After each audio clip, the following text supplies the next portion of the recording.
નમસ્કાર, આપ જોઈ રહ્યા છો ન્યૂઝ 18 ગુજરાતી. આપણું ગુજરાત સાથે હું છું સિદ્ધાર્થ ધોળકિયા. મહત્વના સમાચારથી નજર શરૂઆત કરીએ.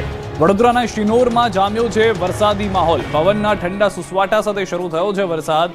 તરવા, અવાખલ, સાધલી સહિતના ગામોમાં વરસાદ વરસતા વાતાવરણમાં ઠંડક પ્રસરી છે. અસહ્ય ગરમી બફારાથી લોકોને આંશિક રાહત મળી ગઈ છે. તો વડોદરાથી આ સમાચાર કે જ્યાં આગળ વરસાદની શરૂઆત થઈ ગઈ છે, જે દ્રશ્યો જોવા મળી રહ્યા છે, કેટલાક ગ્રામ્ય વિસ્તારના પણ દ્રશ્યો છે કે જ્યાં હાલમાં ભારે પવન સાથે વરસાદ જોવા મળી રહ્યો છે.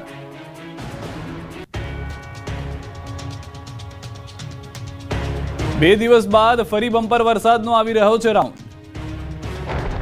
ગુજરાતમાં ધોધમાર વરસાદે 1-2 દિવસનો બ્રેક લીધો છે. ધમાકેદાર રાઉન્ડ બાદ 2 દિવસના બ્રેક બાદ છપ્પર ફાળકે વરસાદનો રાઉન્ડ આવી રહ્યો છે. અંબાલાલ પટેલે આગાહી કરી છે કે 22 જૂનથી ખતરનાક વરસાદનો રાઉન્ડ આવી રહ્યો છે. દક્ષિણ, મધ્ય, ઉત્તર અને સૌરાષ્ટ્ર એમ ચારેય ઝોનને વરસાદ બાનમાં લઈ લેશે. એક ઝાટકે 10 ઇંચ વરસાદ પડશે. નદીઓ ગાંડીતૂર થઈ જશે. શહેરોના માર્ગો પર પૂર આવે તેવો વરસાદ ખાબકી શકે. 22 જૂને સવારે સૂર્ય આદ્ર નક્ષત્રમાં આવે છે, એટલે રાજ્યના ઘણા ભાગોમાં ભારે વરસાદ થવાની શક્યતા અંબાલાલ કાકાએ વ્યક્ત કરી છે. જેમાં દક્ષિણ ગુજરાતના ભાગોમાં ભારે વરસાદ થવાની શક્યતા છે. સૌરાષ્ટ્રના છૂટાછવાયા ભાગોમાં વરસાદ થવાની શક્યતા રહેશે.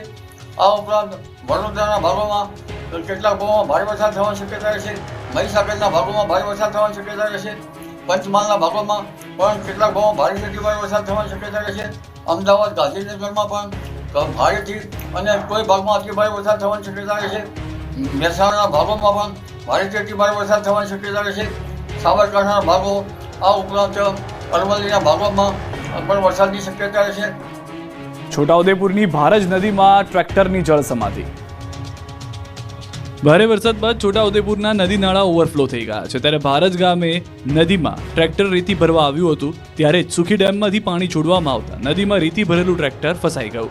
ટ્રેક્ટર ચાલક બહાર નીકળી જતા તેનો બચાવ થઈ ગયો. ટ્રેક્ટર આખું ડૂબી ગયું. માત્ર સાયલેન્સર અને ઉપરની છત દેખાતી હતી.